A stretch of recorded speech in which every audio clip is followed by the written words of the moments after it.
Hi, my name is Tammy Hogestrad, and I'm so glad to be able to talk with you today. I think I'm entirely more nervous talking to a camera than I am if I could see all your beautiful faces. So hello, mamas. Welcome to a conversation on boundaries, which I was asked to talk on boundaries with children. But I think in order to do that, I also need to talk about managing feelings and validation. So that's what I'm going to do today. I'm currently a psychologist. This is a second career for me, and I think it should be noted that I was not a psychologist when my kids were little, like probably most of your kids are. And I've over and over again wondered if that's a blessing or a curse. I think sometimes it was easier not to have gone through all this work and just been a mom and not thought about it and done my best, which I'm assuming you guys are doing. So today I want to talk about boundaries. Boundaries with younger kids in particular.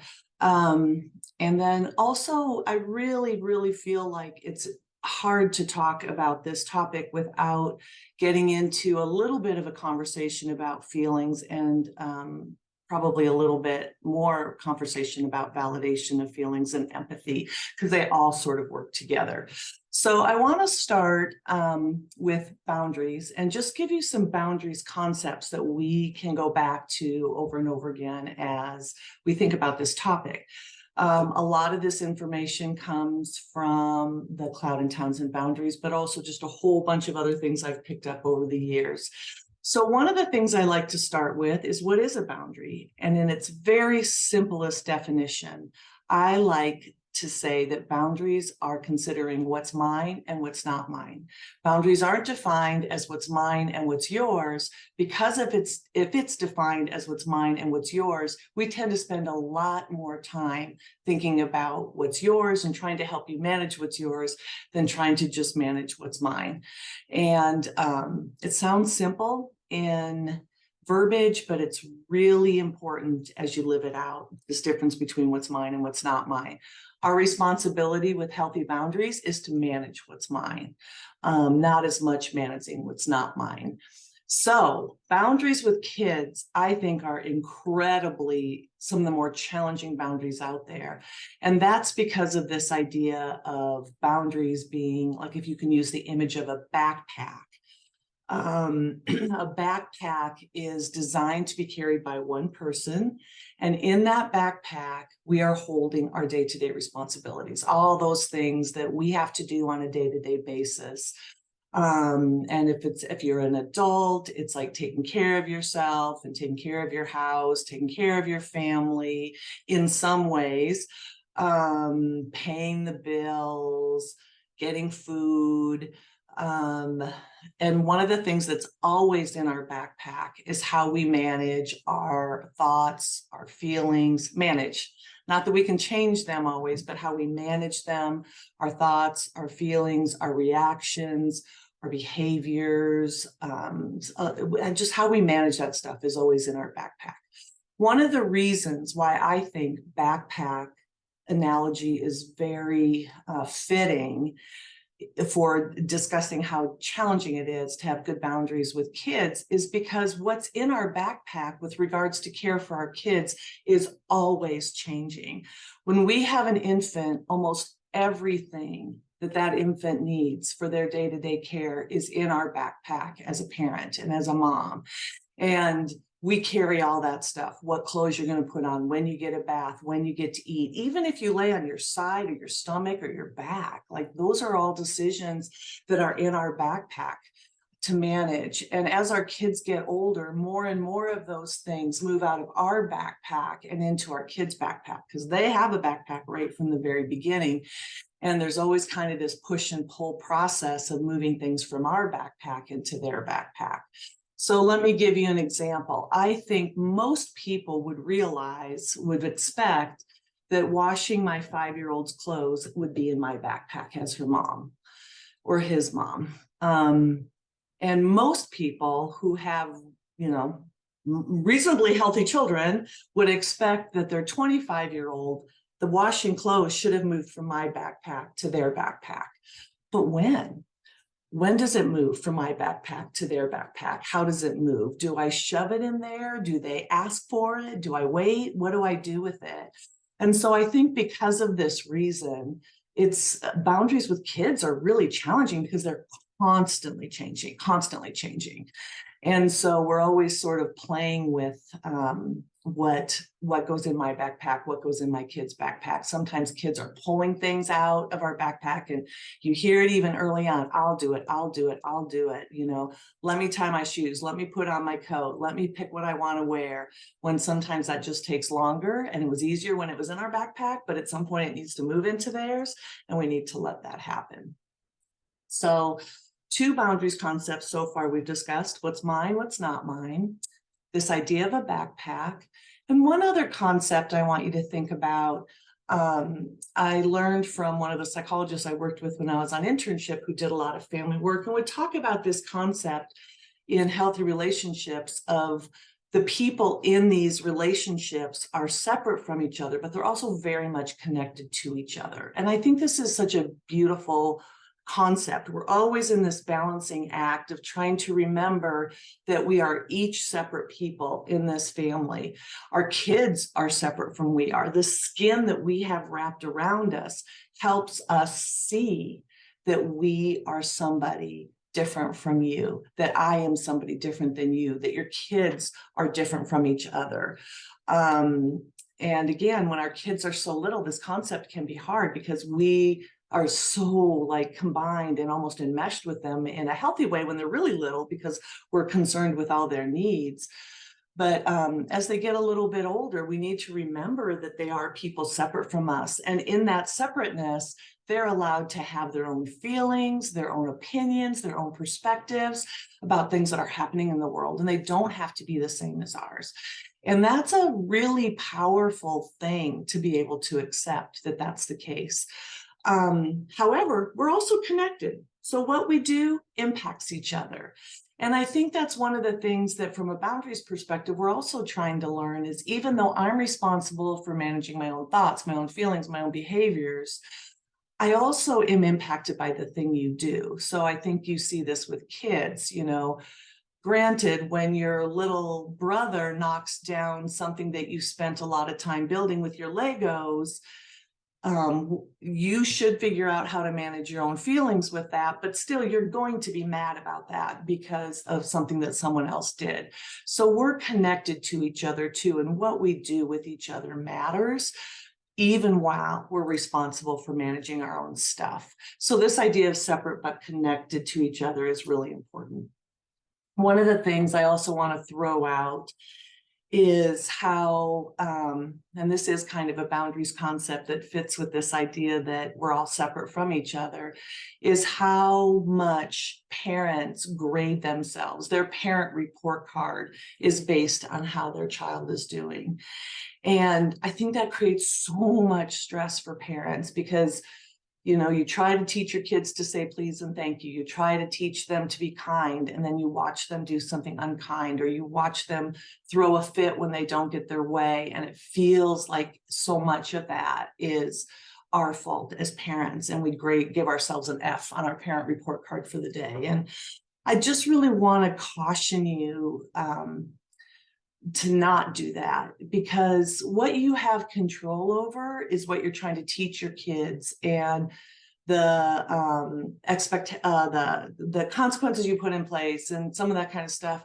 But your child still gets to do what they want to do. And for those of you with a little bit older kids, this is really the case. You know, you can teach your kids what you want them to know, and your child can repeat back what that is, and they still can choose to do something else because they're a person separate from you. And then we as parents have to manage what that's all about. So those are some things to remember. Also, one of the things that I think is super helpful is kids don't always have the same goals parents have. In fact, if you were to list out all the things you want from your children in the morning, in the afternoon, and in the evening, and then go back through that list and ask them and ask yourself, like, how important is this to my child? It's not very important. Most of the stuff that's important to us is not important to our child. Super, super important to remember, because those kids are sometimes just doing what is important to them, not what's important to you. And it doesn't have to be personal. It's just theirs. Okay. So I want to zip through a couple really important concepts because 15 minutes goes way too fast. Some of these concepts are from these two books. One of them is called I Don't Have to Make Everything All Better, which is probably shown up backward to you, and How to Talk So Kids Will Listen, Listen So Kids Will Talk. I think this book has been revised a couple times. This is my older version of it. And if you get this one in paperback, it looks quite different. These books are fantastic. And I'm going to buzz through a couple concepts from these books that I think are really important, just along with some things that I've learned in general. One of them is this idea that how important it is to help our kids manage their feelings.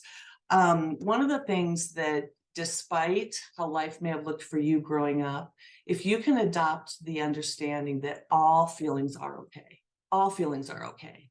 Feelings are information. They cause problems when they become controllers. So if you can help your kids and validate their kids, that's why I'm talking about these two things together. Feelings, that goes a long ways towards making things work more smoothly in your house. So all feelings are okay, but all behaviors aren't okay. And separating those two is really important. I think sometimes we're so afraid to validate and have empathy for what a kid is feeling because we just feel like it's not right, or they're behaving in ways we don't like. But trying to separate out the feeling from the behavior can be super helpful. So behavior or feelings are often important because they so much of the time are really an indication of something that's going on, and the behaviors that we see are just a result of those feelings. So looking at the behavior as a way to be curious about the feelings can be helpful. In the book, I Don't Have to Make Everything All Better, it talks about the importance of validation. And I'm also going to use the word empathy and compassion because I feel like they all fit together. One of the things, one of the principles that they have in that book is talking about this universal need. This universal need, I'm going to read it, is to know that I am of worth, my feelings matter, and someone really cares about me. And one of the best ways we do that is by having empathy and validating what another person is going through. Our tendency is to want to go in and fix it.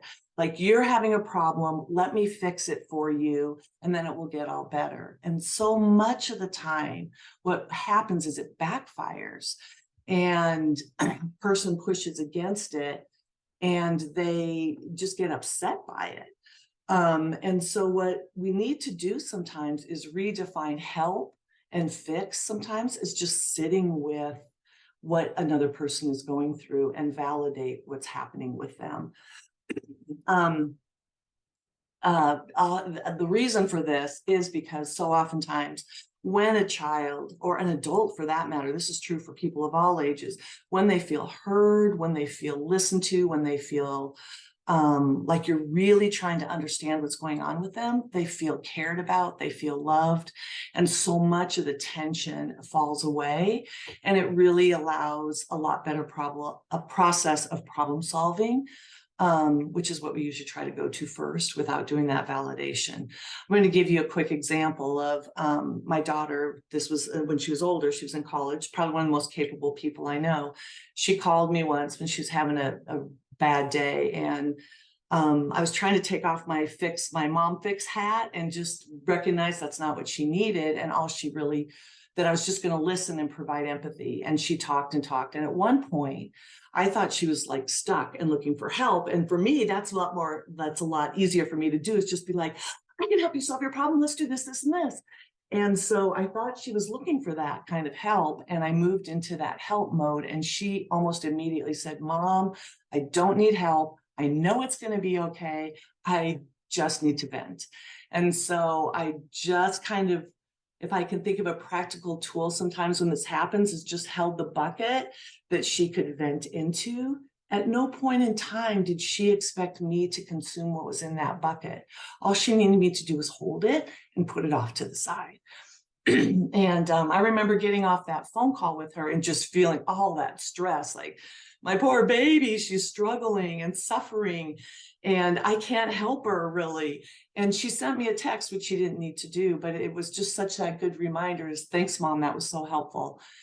And it just really reinforced for me the importance of how just sitting and listening and validating can be so helpful. And most of the time, that's what someone needs. And then they can work on solving their own problems. So the 4 steps to this validation in the book is listen, listen, listen, and understand.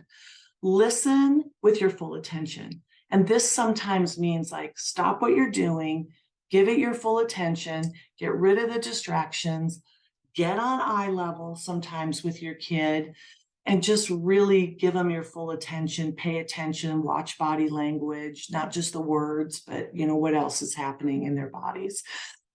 So listen, listen by giving it your full attention. The second listen is listen to the feelings being expressed. And sometimes this is what we can reflect back on. You're feeling frustrated, you're feeling angry, excuse me. You're feeling mad that I told you had to stop what you were doing. You're feeling confused. So listen to what those feelings are, and then listen to the need. What is the need? The need is sometimes I just need to be heard. I just need to vent. I just need to know you care about me. I just need to know you're not going to leave me. I just need to know what I'm going through is okay. So listen with your full attention, listen to the feeling, listen to the need that's being expressed. And then the understanding is trying to put yourself in the other person's shoes. Just being able to do this takes us a long, long, long, long ways. And I think that oftentimes what we need to do, if I can give another helpful tip, that is oftentimes engage in an emotional discussion, not just the logical discussion. So often we're just stuck in the logical, like trying to have a logical discussion with a kid. My daughter comes home from work and she wants to have a sleepover, but she has a soccer game the next day. Mom, we want to have the sleepover. We thought about all of these things we wanted to do tonight. We have all these great plans. It's going to be so much fun. And I become the big party pooper by saying, nope, you can't spend the night. You got a soccer game tomorrow. You need to be on the field early. You're the goalie. If you're not engaged, it's not going to go well. So you can't do that. What does a kid do? Do they usually just drop it and say, oh, that's a good explanation? No, usually it's, Mom, but I want to have my friend over. We have so much fun we're going to have tonight. And if I just go back to explaining why she can't do that logically, my kid is smart. She heard that. What I need to do is connect with her instead emotionally and be able to provide that validation of saying, wow, it sounds like you and your friend have so many fun things planned. I bet you want to spend the night. It's probably really frustrating that I told you can't. I'm wondering what else, we can do instead. I would, give more time to the empathy, but just wanted to sort of give that to you as an example. Not everything needs to be fixed right now. And I think that's an important principle. Sometimes things just need to be sat with. And when it comes to our kids, a lot of the times just sitting with their feelings, sitting with what they're going through, just validating what they're going through, sometimes lets them move through that so much more quickly and figure out what to do next. The process for us, though, as a parent is remembering we're a separate person. And sometimes that uncomfortable feeling of not being able to fix something sits with us. And we tend to push and want to fix it so that you feel better, so that I can also feel better. And oftentimes that is not what is needed. We really, truly just need to just validate the feeling that's going on and sit with that, not try to fix it. Again, redefine help as not fix, but redefine help as just have empathy and compassion for what you're going through. And then our kids can often pick it up from there and figure out what to do. There's so many important concepts, and this time is way too short, but one of the things I wanted to touch base on really quickly comes from the How to Talk So Kids Will Listen, Listen So Kids Will Talk book. And that is how how to help kids manage their feelings. And we can help them manage their feelings by one, giving them our full attention, by two, acknowledging their feelings with a word like, or a little phrase like, wow, wow, sounds hard. Can't imagine. That must be difficult. This works even on very little kids. We also can help kids give their feelings a name. And I think that helping your kids develop a large feelings vocabulary is really great, even when they're very young and even when they can't talk well. We can start by giving them feeling a vocabulary, which will help quite a bit. And then we can help them. Sometimes a cool trick is to engage in fantasy. So when kids can't have what they want, and we can engage in fantasy by saying things like, I know, right? If only you could make a duplicate of me and then I could be both there and here at the same time. That'd be so cool. Or if only we had a money tree in our backyard, we could go pick all the money we wanted, then we could buy all the things that you want. And we don't even have to explain to little kids that that's not possible. Even young kids get what that is. So oftentimes, I'll close, but so oftentimes I think we say we want, when we think about what our goal is for our kids, we want them to be happy.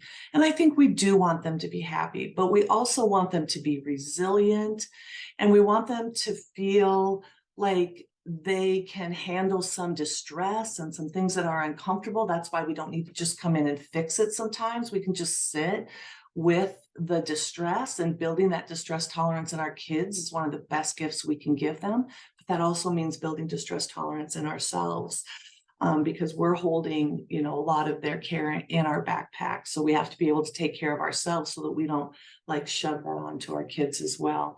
So we want to help them build distress tolerance. We want to help them to learn to problem solve well, and we want to empower them. And we do that by allowing them to, take care of their own backpacks more and more of the time, giving them the skills to do that. So I wish I was there with you in person and could answer questions. But I hope this gave you some things to talk about, and that a few little tips of things to look at. Thank you for your time. Bye-bye.